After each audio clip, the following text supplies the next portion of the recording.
Before, the President got here and agreed that when we open the floor to questions, each person will limit himself or herself to one question so that we can allow as many questions as possible. We are time constrained. We only have an hour for this engagement. And so if we can just be efficient with how we pose questions. I'll now invite the President to kick us off with a summary, and then we'll open the floor to questions, Mr. President. Well, thank you very much. Welcome to you all for being here. We've just concluded a most successful visit to China, which had two parts. The first was a state visit, where we were hosted by President Xi Jinping, and the second was attending the FOCAC summit. The state visit was my second state visit to China. And of course, we had a number of objectives that we wanted to achieve in terms of the outcomes. For us, the first one is to enhance the relationship between China and South Africa, particularly in relation to the strategic partnership we have. We were able together to upgrade our relationship from being what we call a comprehensive strategic partnership to an all-round cooperative strategic partnership in the new era. And the new era meaning in the new period that we're all operating in, of the global situation, and indeed of the developments that we want to foster for our two countries. We were also able to share perspectives with President Xi Jinping on the 7th administration that we were just elected into, and briefed him on the setting up of the Government of National Unity and how it is structured, and also in the course of our discussions waylay that they may have had about South Africa's foreign policy towards China. We assured him that South Africa will continue to adhere to the policy that we have had for over 30 years of recognizing a one China policy. And we assured him that the coming in of the other 9 parties in a government of national unity would not dilute or erase our policy positions. And in fact, last night I had the opportunity to inform him that even one of the leaders of the parties that we are now joined in with in the Government of National Unity, who initially was not so well disposed to a one China policy, having visited China for the very first time, and for the very first time as one of my ministers, publicly said that he now subscribes and embraces a one China policy. And President Xi Jinping was rather pleased with that and said, this confirms the good decisions that we took to take South Africa into a new era, an era of cooperative governance, working together with other political parties, and where we would jointly advance the interests of South Africa. So we discussed those political developments in our country, and he too was satisfied that we are on the right path of forging unity in South Africa, of promoting social cohesion, and of getting all parties to work for the development of our country. Our other objective in terms of outcomes was to work on our economic challenges. We briefed him about the priorities of the Government of National Unity, that we want, as a united government now, to focus on economic development, particularly to tackle the challenge of unemployment, and to have an all-inclusive growth economic trajectory. I also briefed him on our other priorities, such as ensuring that we build more capacity in the state, and that we have local government that are going to be much more effective and efficient to serve the interests of South Africans, and also to improve skills. So all those sub-objectives and outcomes we were able to achieve in terms of our interaction with President Xi Jinping. We also wanted to achieve the objective of increasing trade and improving trade between South Africa and China. We were able to sign up to 8 agreements, many of which have to do with increased and improved trade between our two countries. And that has led to the opening up of the Chinese market for South African products, particularly with regard to beef. The importation of beef into the Chinese market kept fluctuating as a number of parts in our country were affected by various livestock diseases, such as foot and mouth diseases. So whenever such an occurrence would happen, they would ban the whole country. And we were now able to reach agreement that if there is outbreak of foot and mouth disease, it should just be restricted to one area and the country should not be banned. That for us is a great achievement, in that it's going to lead to the increase of our agricultural products coming into China, and we should see increased production in South Africa. The other aspect, of course, is for manufactured goods and products to have an easier entry into China. And we were able, through the agreement that we signed, that China would enable more and more manufactured goods from South Africa to be brought in. So that for us is an important development. The other outcome, of course, we wanted was to have cooperation on the technology side. China has achieved enormous progress on technological development, and we were able to reach agreement on science and technology in terms of, and innovation in terms of cooperation, that we will be able to cooperate with China in relation to innovation research, and we were able to have really good and thoroughgoing discussions. We were able to also reach agreement on aspects of our energy security. South Africa has been going through a huge challenge of energy, and China's assistance in this regard is going to stand us in good stead. And so therefore our other objective was achieved. And of course, wanted enhanced cooperation on the international issues that we deal with in relation to ensuring that our cooperation in BRICS is consolidated and solidified, and in other multilateral organizations such as the UN and the financial institutions, and agree that yes, there needs to be reforms that will affect those. So at the state level side, we've achieved a great deal, and our visit has really been hugely successful. So I'm very pleased that our state visit to China has really been so impactful, and we will see a lot of progress in our country in developing our relationship with China.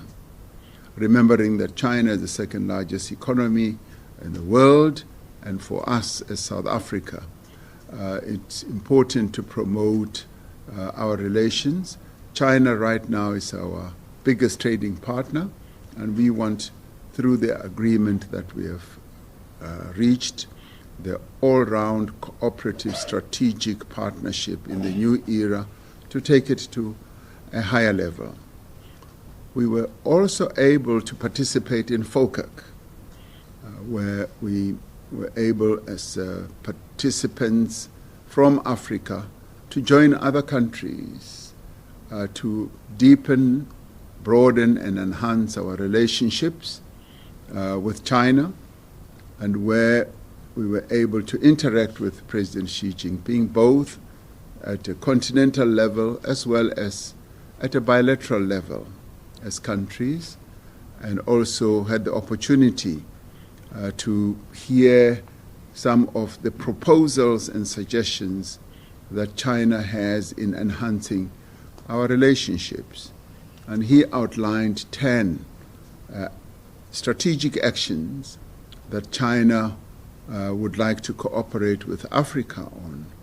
And they range from economic relations, trade, including health and security, and also how we deal with each other at multilateral institutions level.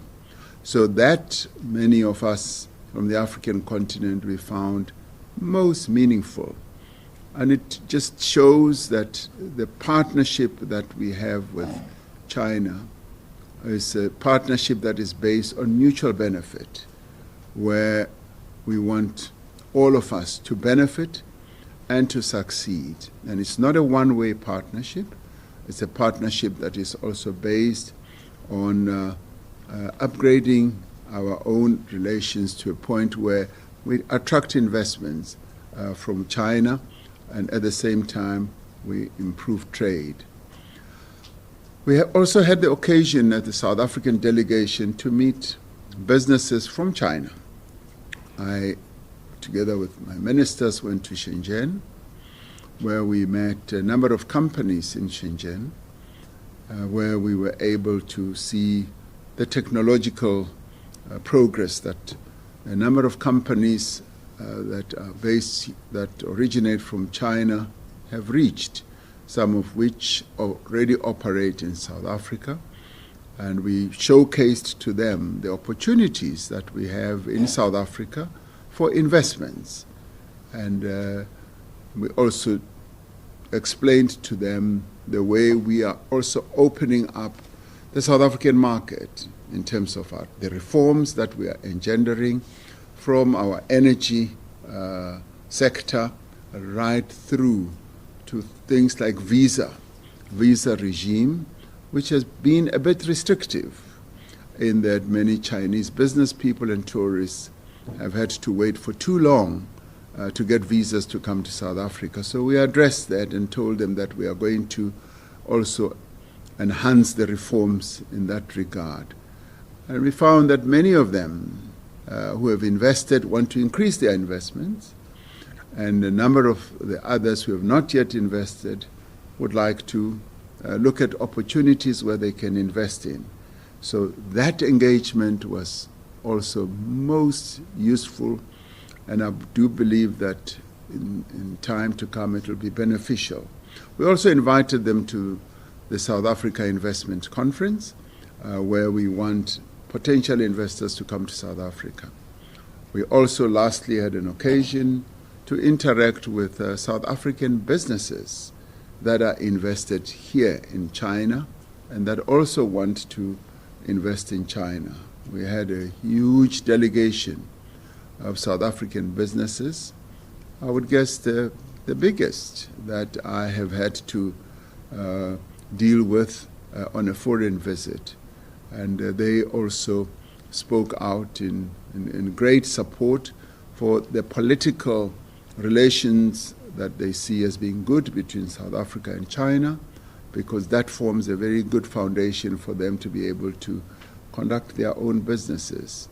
And they spoke about how we can continue supporting them from increasing capacity at our embassy level, so that when they are operating in the second largest economy in the world, they should know that the government supports them and enhances their businesses.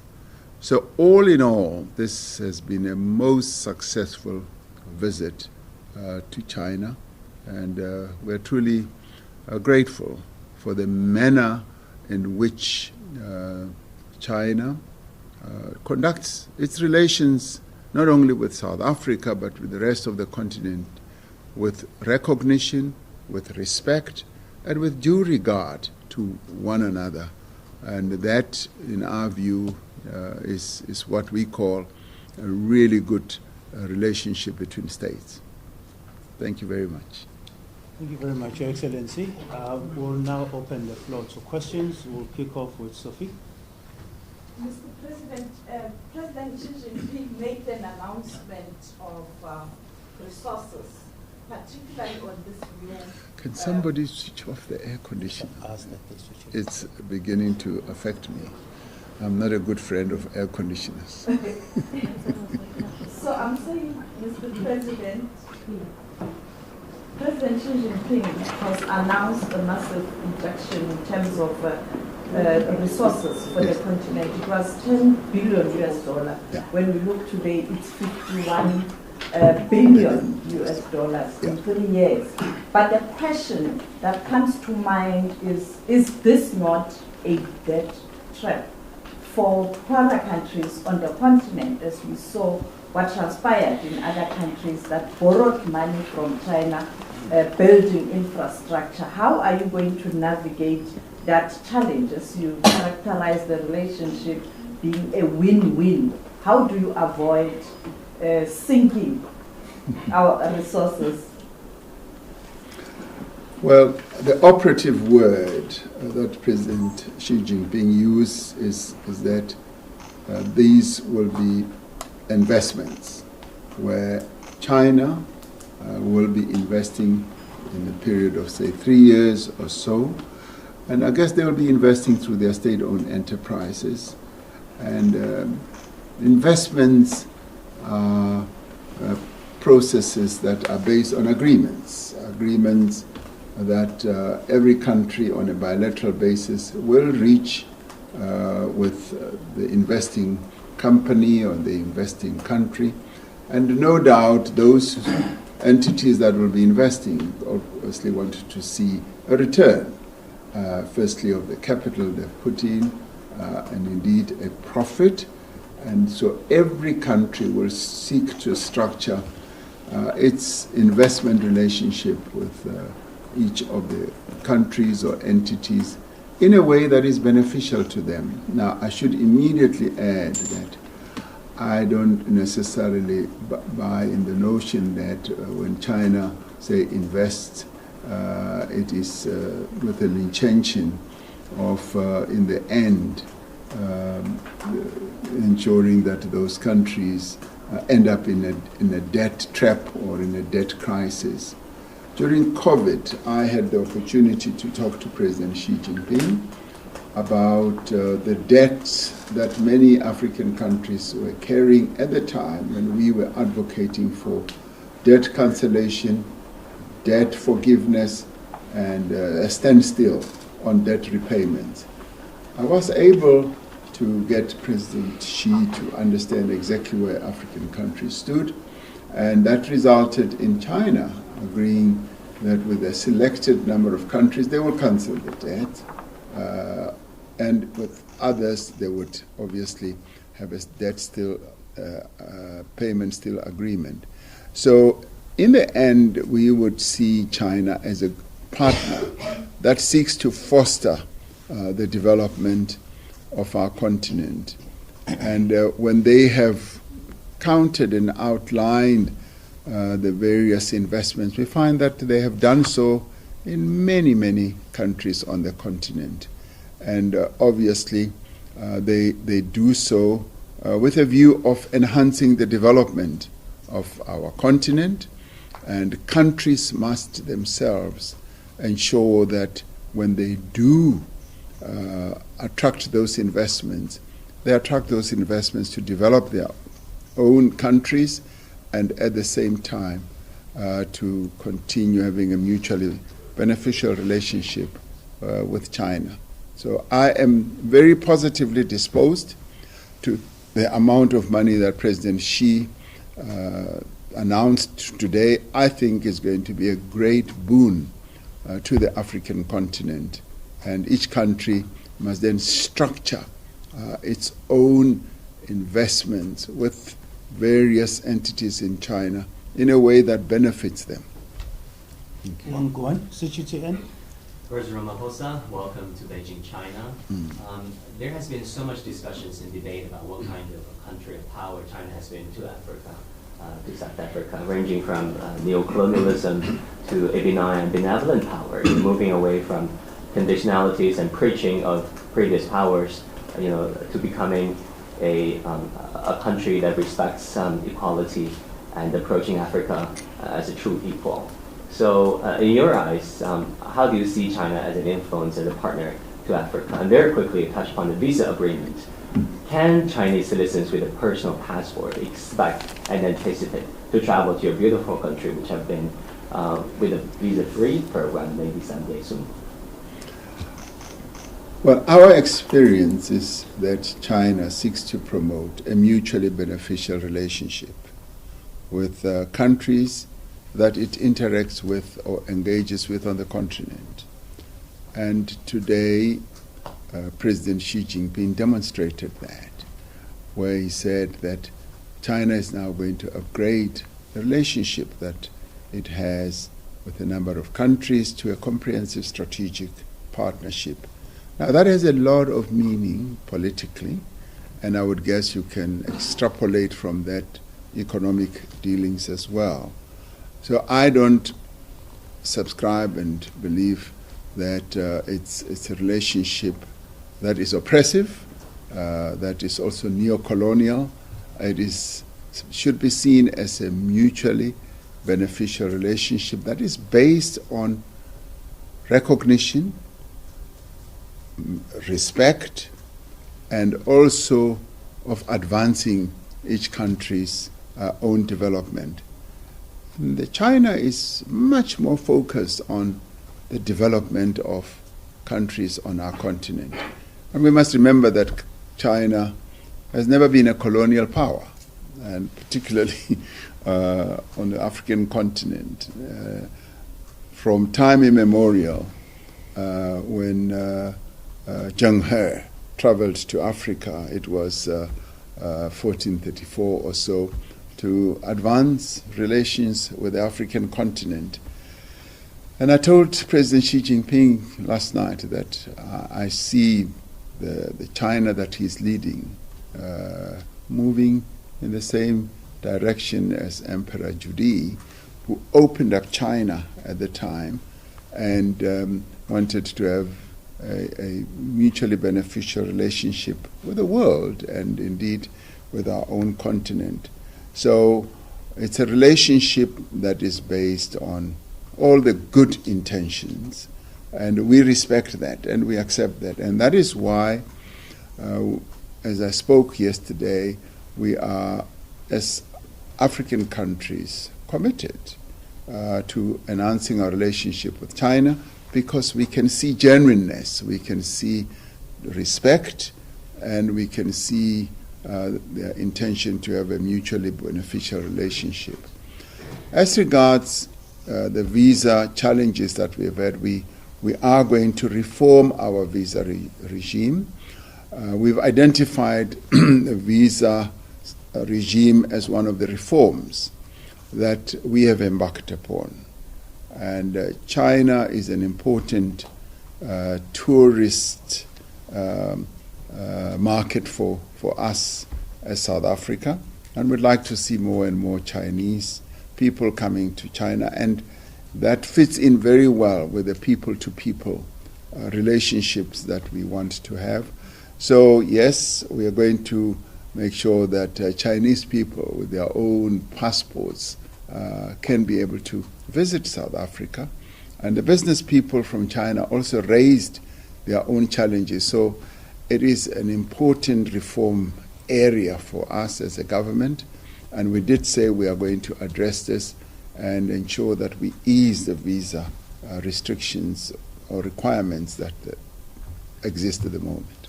So you can come much more easily to South Africa. Thank you, Mr. President. The fact that you've chosen to come here in China for the first state visit in the seventh administration is an important signal. You thanked President Xi Jinping 4 times in your brief speech today.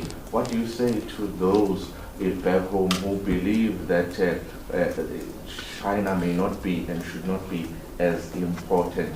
And yesterday as well at the Presidential Business Forum, you took a strong line which was well received around the issue of crime and concerns that Chinese investors have around the high levels of crime.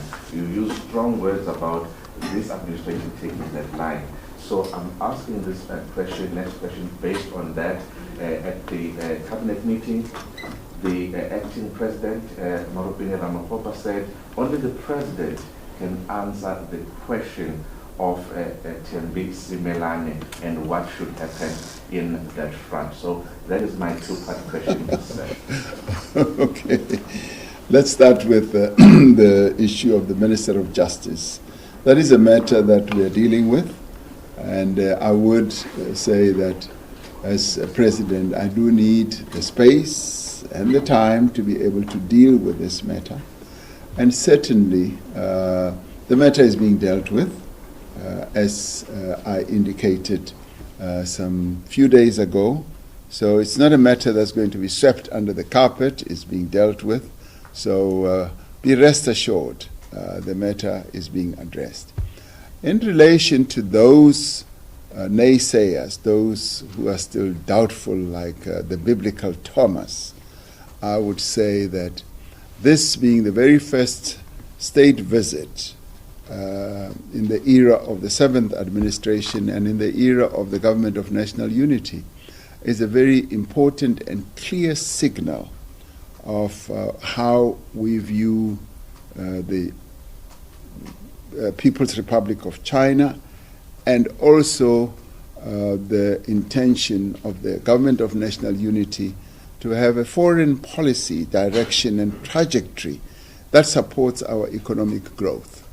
Now, China, as I said earlier, is our biggest and largest trading partner, and we are attracting more and more Chinese companies as investors in South Africa. And we're fortunate to have a Chinese government that is committed to foster our development. President Xi Jinping is at pains when he talks to me about not having enough manufactured goods from South Africa. And he says, President Ramaphosa, we want to see more goods in China from South Africa. And to this end, he has even opened up voluntarily the Chinese market for African countries to come and exploit this Chinese market. And certainly, as the most industrialized country on the African continent, so South Africa stands to benefit immensely from this relationship. And of course, we deal with many other countries in the world, but this is an important market for us as South Africans.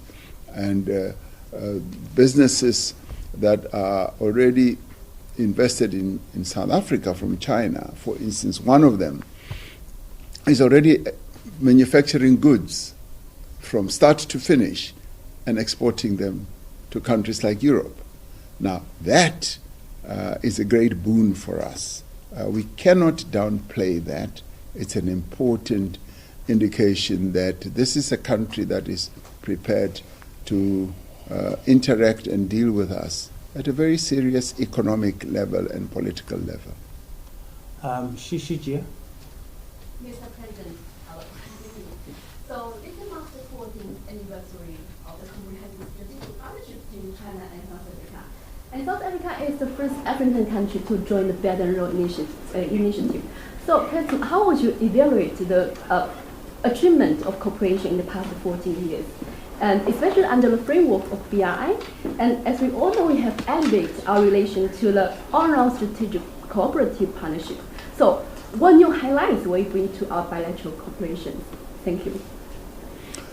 Well, our relationship with China has been enhanced over the many years. It's not only 14 years, it's 30 years, really. And we've had a relation for about 24 years from a diplomatic point of view. So for us, this is an important market, and we have seen increased trade between our two countries. At the moment, the trade is imbalanced.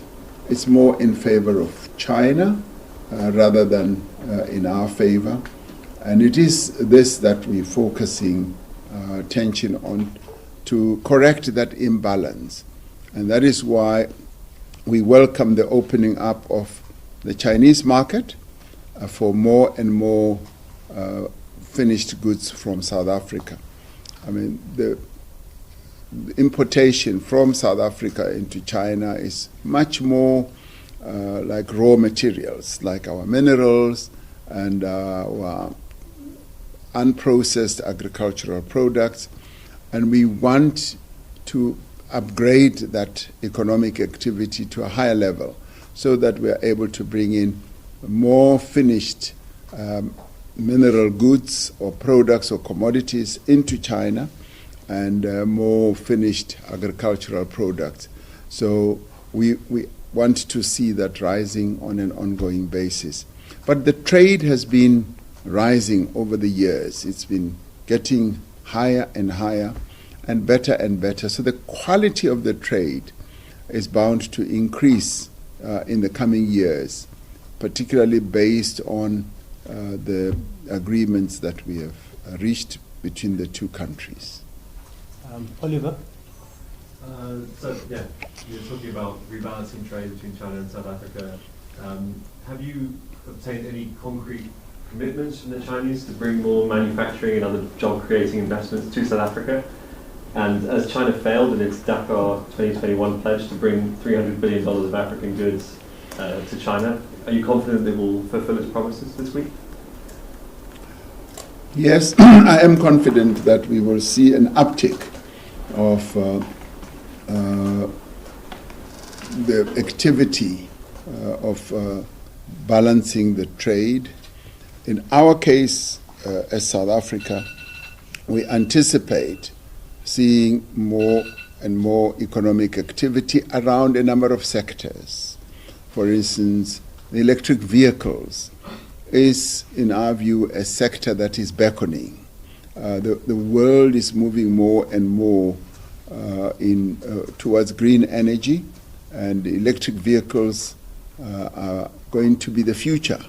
And we believe that as a well-developed industrial country when it comes to the automotive sector, we will be able to attract manufacturers that are well steeped in electric vehicles. We had good exchanges with BYD, which has shown a great interest to come and invest in South Africa, and indeed other sectors as well.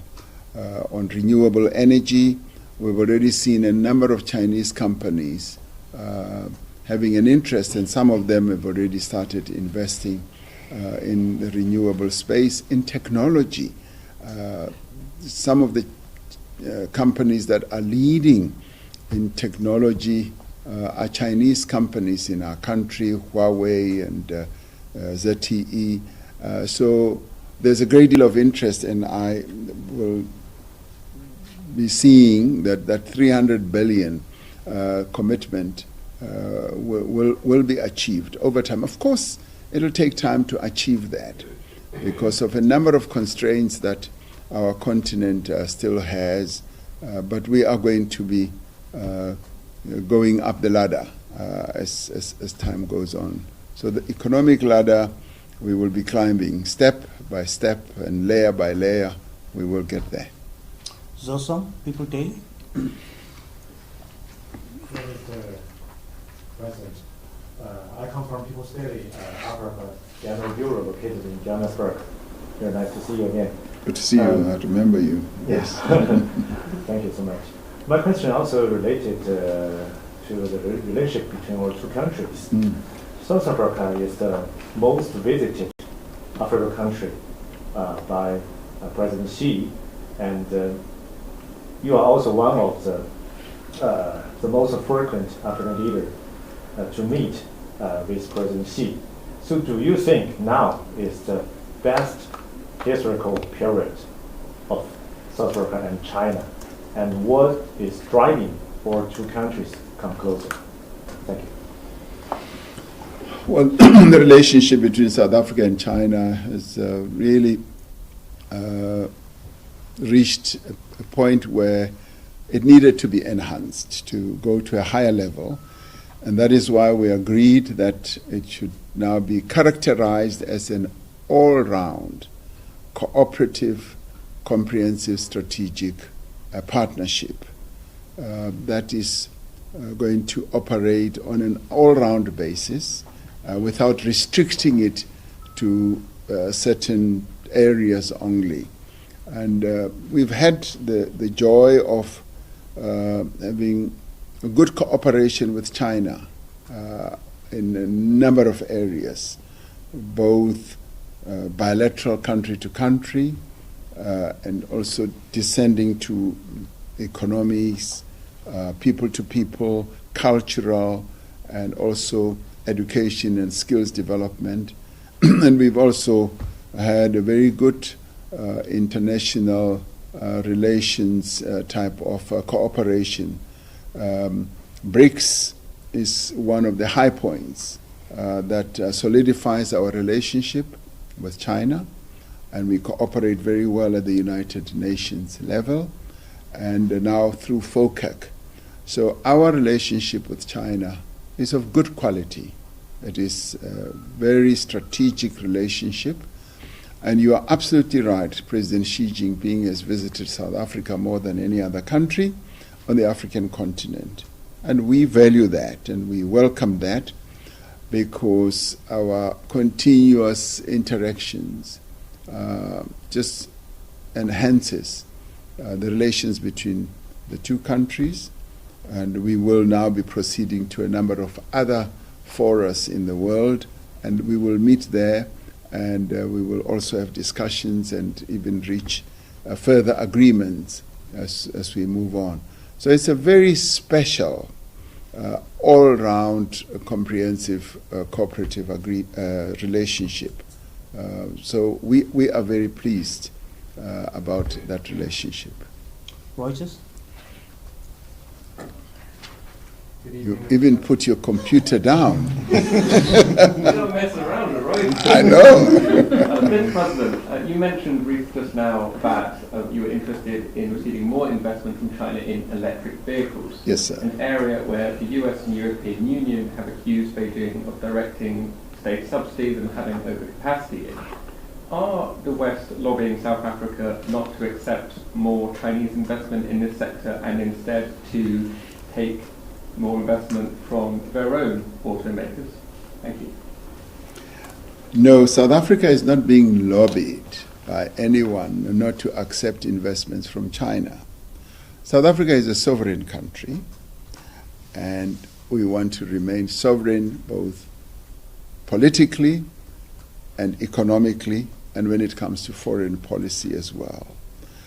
And we do this with the recognition or with the understanding that, like any other country, we want to respect countries that we deal with, and we would like those countries not to impose their will on South Africa, like we would not want to impose our will on them. So when we deal with countries, we deal with them on a bilateral basis, with the understanding that they will seek to foster our own development. Now, we are new kids on the block when it comes to electric vehicles. And we are desirous of fostering our economic development. And our view is that our journey to developing economy should not be held back by anxieties and fears that other countries should have about other countries that we have relationships with. Like we are not driven by the concerns that, for instance, other countries may have with China.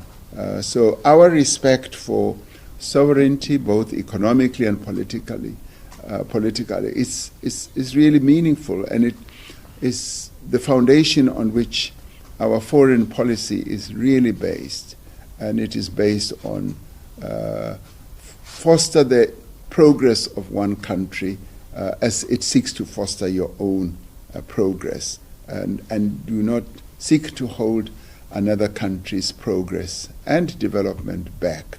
So that's who we are. And remembering that South Africa relates to all countries in the world, we don't see ourselves as having enemies. We are non-aligned as a country, and we have set our path on fostering the development of various countries and peace, and basing, obviously, our foreign policy on mutual respect, respect for the values that we subscribe to, and human rights as well. I'll take two last questions. Business Day, and the lady in front here. Yeah. Thank you so much for taking the time out to chat to us, Mr. President. Michelle, who made the Business Day. So my question is just with relation to this all-round strategic partnership in the new era. How is the business community in South Africa to understand the implications of that? What will it mean for them in layman's terms? We had occasion to meet with our business community yesterday afternoon. And to tell you the truth, they are really overjoyed with what they see as a very close relationship between China and South Africa. A number of them are invested here, and they have seen their investments growing by leaps and bounds, and they have wanted to gauge and see whether the relationship between South Africa and China is going to be enhanced, particularly in the 7th administration and in the era of the government of national unity. And we assured them.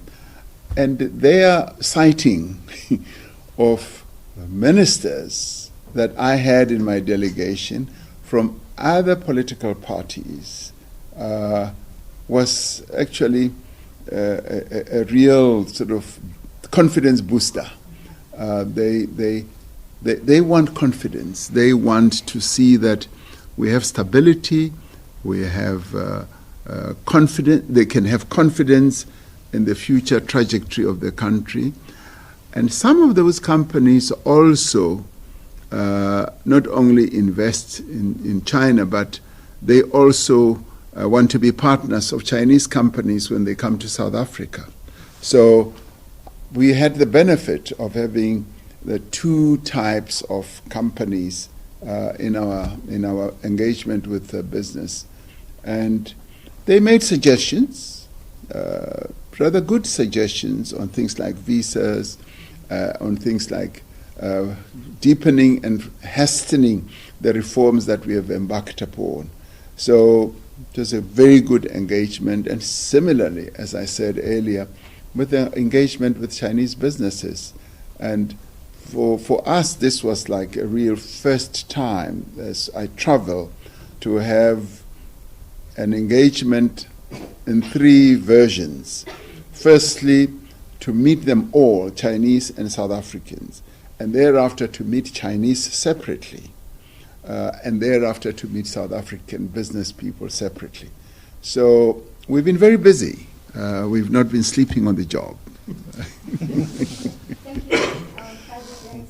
My question is, what lessons do you think the development of China's new energy and energy industry can provide for South Africa's green transformation, and what are your expectations for deepening cooperation on renewable energy? Thank you. Well, China has a lot of experience as well as technological capabilities that they can share with us, South Africa. And we were pretty straightforward in saying we want to learn. We want to see how they've reached this level of great development. So our presence here is to draw lessons, to draw from the history of their own experience and the journey that they have traversed. For instance, when it comes to restructuring and reforming our energy sector, our electricity sector, as we are reforming, we found that they have traversed this journey. They already have done exactly what we are seeking to do. So there are lessons for us to learn from China and how to do it. And there are also lessons for us more broadly when it comes to the management of the state-owned enterprises, which we are now busy with, reforming our state-owned enterprises. They have a lot to teach us. When it comes to green energy, they're already miles ahead, and we are learning from them. But we have many more endowments, like, if you like, advantages in that our resources are given to being able to give the best of the new energy, the renewable energy, and the green energy. We've got hydrogen, and we are blessed with higher capacity or capability of radiation when it comes to solar. So the PV industry can grow exponentially in our country. So there's a lot we can learn, and we are learning from China. And that is why a number of their own companies are now focusing on our energy sector, and we will now advance to a higher level of electric vehicles and hydrogen.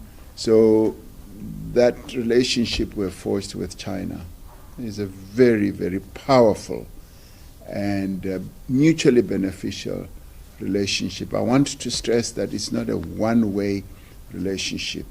It's mutually beneficial. And to demonstrate this, it was a joy for me to see this yesterday. South African companies are invested here, and they're making profits. And they've found a really good environment to invest in. And Chinese companies have invested in South Africa as well. So it's mutually beneficial, and we want to enhance that. Mr. President, I'll take two last questions. Ebi Magwe and the lady over there. Those will be the last questions, and I'll take them at the same time, Mr. President. Ebi? Thank you, Mr. President. Just a very quick one for clarification's sake. In my opinion, remarks to make reference to one of the new ministers in your 7th administration who has seen the light. Not your words, of course, mine, but I assume that minister must be the agriculture minister. I'd like you to tell me if I'm wrong to assume that way or I'm correct. Okay, last question. Yes? Thank you. Thank you, President. I'm a reporter from the Global Times. My question to you is that, in your eyes, how does China's approach to Africa differ from that of the West? Thank you. Okay, Mr. President, those will be the last two. He wanted to ask a question. Okay. Allow him. That is, after this year's general election, are there any changes in the trajectory or direction of the economic reform of South Africa, and also what kind of role could China play in the economic reform, especially the reform of South African SOEs? Thank you. Well, as I said, I came with a whole delegation of ministers, and we made it a point that the delegation must be representative of the government of national unity in some shape or form. And we were very fortunate to have ministers, some of whom were, coming to China for the very first time. And in the past, they may well have had their own illusions and concepts about China. And when they got here, they saw for themselves. They were their minds were blown, and they said, we didn't know that this country is as capable as this. And then I think that's when, for many, the penny dropped, as they say in English. As the penny dropped, then you begin to, that's the word you used, open their eyes. And we were, Minister of International Relations is the one who alerted me to the interview that one of the ministers had made on Bloomberg TV. I had not been aware of it. Not that he's a spy. He had become aware of it and even repeated it in the presence of that minister. So for us, this is good. This proves the correctness of having taken the decision that we did to stabilize the country and to take the country forward. It was quite testing, a difficult decision to take, but the people of South Africa had decided that this should be the new political architecture or governance architecture in our country, and we've embraced it, and we will continue to see some benefits of it as people in the various 9 political parties, 10 political parties will be sharing views and experiences and aspirations and all that. So it is a change process, a transformative process that, in my view, is going to behove well for South Africa and the people of South Africa, and we should be grateful that this is a new era and a new process that we are all involved in, and it will be to the advantage of all South Africans, I guess. There was a question on approach, but you asked it. Yeah, the question is, how do you think, how does China's approach to Yes. Africa differ from? Oh yes, indeed. No, indeed. Without comparing China with any other part of the world, as I said, we have found China to be very progressive in its relations with Africa, and mutually seeking to have a mutual beneficial outcome. Does not mean that others don't. Get me clear. I don't want to be comparing, but we are very appreciative of the FOCAC relationship we have as a continent, because we see that it fosters a mutually beneficial relationship. With regard to the role, say, of China in helping us, in setting out lessons for us on state-owned enterprises, yes, there's a lot that we can learn from China. China's state-owned enterprises, many of them are well-run, and they are big, they are overarching, and a number of them are world players. It was a joy to listen to a number of Chinese business people who were telling us that their companies are in the Fortune 500 grouping of companies in the world. Now, that for us is a great boon for us as South Africans, that we can have in our economy companies that are as strong, as powerful, and as profitable as that. I mean, one of the state-owned enterprises recorded to be making something like 200 billion profit. Now, these are unheard of numbers as far as we are concerned. They have taken the trouble and the time to manage their state-owned enterprises in a good way, and we want to learn from that. There's a lot we can learn, so we will be focusing on the lessons that China has to give to us. So thank you very much. Thank you very much, Mr. President. Colleagues, that concludes our media briefing. Thank you, President. Thank you to the Minister. Can I go home now? Yes, Mr. President. Thank you, colleagues.